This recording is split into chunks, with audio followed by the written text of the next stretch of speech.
game number 2 of the By the Numbers breakdown with me, Tyler Shoemaker.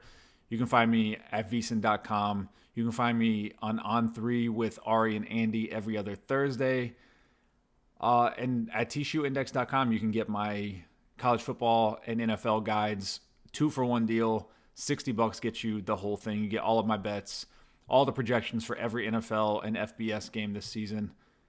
Now that that's out of the way, game number 2, Florida hosting Texas. This one's really interesting, similar to the Cincinnati-Iowa State kind of breakdown of the numbers, where TSI is kind of not on an island by itself.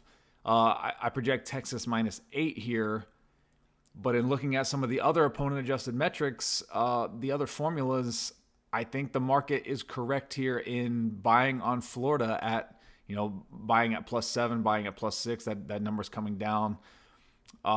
So to get into some of the other numbers here, in opponent-adjusted points per game, that does favor Texas, more of the sheer points, and I think a lot of that is Texas hasn't, obviously these teams haven't played a ton of games, and Texas held Ohio State to 14, so I think that's part of it. That's really helping their points per game numbers. But points per play, Texas -6.5, yards per play, and again, these numbers are on-field numbers only. These are not the blended formulas. On-field only, points per play, Texas -6.5. Yards per play, Texas -1.5. Red zone percentage, Texas -10.5. They've been good at getting into the red zone, but if you recall, Ohio State kind of shut them out in the red zone.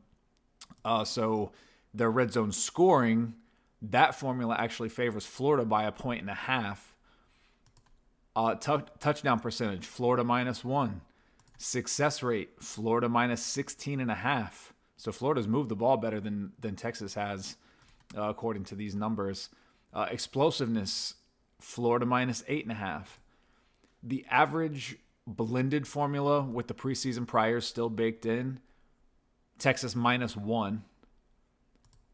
And the on-field numbers only, Texas -1. So this is basically a coin flip game. So I do think Florida probably is the right side here. That numbers come down. I think last time I saw it was like down to 4.5. I don't necessarily know that I would buy Florida at that point, knowing that +7s and 6s were out there most of the week.